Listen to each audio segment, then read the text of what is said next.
Olá, amigos e amigas do canal Na Linha de Contato. Rússia versus Ucrânia e o intenso uso de guerra cibernética. Putin deu um passo ousado, um passo arriscado. Ele foi para o tudo ou nada e colocou a Ucrânia como a sua linha vermelha, que não deveria de jeito nenhum ser ultrapassada. Ele deixou claro que não aceitaria a entrada da Ucrânia na OTAN, pois ele alegou que mísseis instalados nesse país poderia atingir Moscou em 5 minutos. Putin ficou meio que assustado com o flerte que os países ocidentais faziam sobre a Ucrânia. O Ocidente não levou a sério. Putin colocou a segurança do país em primeiro lugar, e partiu para uma ação desesperada, que foi a invasão, a agressão à Ucrânia, Nessa história não existe santos ou demônios. Eu acredito não, os Estados Unidos fariam o mesmo que a Rússia fez, e inclusive já fizeram. Na crise dos mísseis em Cuba, em 1962, os Estados Unidos barraram a frota russa que se dirigia a Cuba. Nós estivemos na iminência de uma guerra entre as duas potências. Então se entenderam, negociaram, cada lado fez concessões e se entenderam. Houve também o caso aí do Iraque, a invasão do Iraque, onde os Estados Unidos alegou que os iraquianos tinham armas de destruição em massa e promoveram a invasão.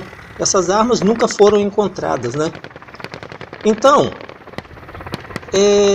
é uma situação que coloca a Europa em uma situação delicada. Temos aí imigrantes, essa leva que já é grande de imigrantes saindo da Ucrânia. Inclusive, saiu um trem com brasileiros, esse trem partiu de Kiev, com destino à fronteira com a Romênia. Existem informações de que o governo brasileiro pode enviar um avião na próxima terça-feira para algum dos países vizinhos da Ucrânia para buscar brasileiros que conseguirem sair do país.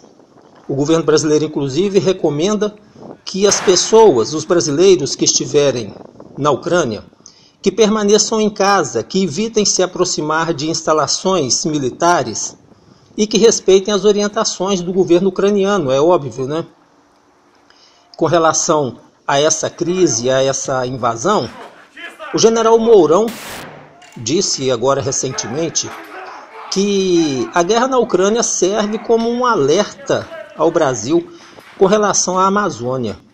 Interessante isso vindo do general Mourão. É um alerta sério. Eles estão levando a sério discursos como os que foram feitos pelo presidente da França, o Emmanuel Macron, há algum tempo atrás, insinuando sobre a possibilidade de que o Brasil perdesse o direito a administrar a Amazônia, inclusive com um certo apoio de alguns grupos aqui dentro do Brasil. É estranho quando brasileiros buscam um país lá de fora que tem intenção, que demonstra intenção, vontade de tirar parte do nosso território, de administrar parte do nosso território, como Macron fez. De qualquer maneira, é um ponto positivo que o general pense assim. Pode ser que a gente tenha, a partir de agora, mais investimento, mais seriedade com relação às defesas de nossas fronteiras na Amazônia. Vamos aguardar para ver. Voltando à Rússia e à Ucrânia, a Rússia primeiro reconheceu a independência das repúblicas separatistas e logo em seguida atacou. Há anos atrás, andaram falando aqui no Brasil, grupos aqui dentro do Brasil, de brasileiros, andaram falando sobre nações indígenas. nações indígenas dentro do Brasil. Me lembro muito bem que houve debates, discussões a respeito. Eles parece que não entendiam a seriedade desse assunto. Já imaginou se grupos brasileiros, se aqui dentro do Brasil se fala em uma nação indígena dentro do território brasileiro, e se alguma potência resolve reconhecer estes povos como uma nação independente e passa aí e usa esse fato como pretexto para criar problemas ao Brasil, para criar sanções, para dificultar. Olha, a relação entre países não é uma relação de amizade, a relação entre países é uma relação de interesses. É uma relação de interesses. O Brasil tem muita coisa, muitas riquezas. E existe uma competição, inclusive, você vê a briga que a gente tem com a Europa por exportações de alimentos. A Europa subsidia, protege, alguns países da Europa subsidia, protege seus agricultores, cria barreiras para nossos produtos, porque estão protegendo seus agricultores. Não estão errados não, eles estão certos. Nós é que estamos errados. Eu penso assim. E em alguns momentos a gente insinuar pessoas aqui dentro do Brasil, insinuar a possibilidade de se criar uma nação aqui dentro do Brasil. É estranho isso. Eu penso também que essa guerra, esse último dia de guerra, deixou ainda mais claro isso. Países como o Brasil, ele precisa fortalecer suas defesas. É claro, é óbvio, mas não basta, não é suficiente. Essa guerra mostrou que não basta ter boas defesas. Apesar de que a Ucrânia não tinha boas defesas, porque muito se falou antes de iniciar o conflito, sobre a defesa antiaérea ucraniana, que tinha muitos equipamentos, mas esses equipamentos eram obsoletos, esses equipamentos eram do final da era soviética, com poucos equipamentos modernizados, então tinha bastante equipamento, mas defasados.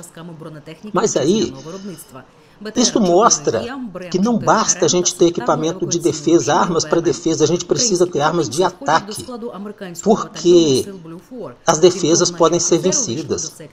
A Rússia, com pouco tempo, poucas horas, a Rússia deixou a defesa antiaérea da Ucrânia em frangalhos, dominou os céus praticamente, com poucas horas.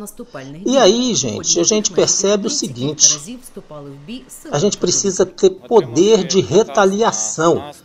Qualquer superpotência, qualquer país forte militarmente, que pense em agredir um outro país, sabendo que esse país possui mísseis de cruzeiro, ou alguma outra arma capaz de atingir o seu território, ou as suas forças que estejam posicionadas a 1.000, 2.000, 3.000 quilômetros de distância, esse país pensa duas vezes, ele não ataca. Não ataca. Veja o exemplo da Coreia do Norte. Não atacam. Então a gente precisa fortalecer nossas defesas, mas a gente precisa pensar com mais seriedade sobre armas de longo alcance. E aí eu falo aqui sobre o nosso míssil de cruzeiro de longo alcance, né? O MTC-300.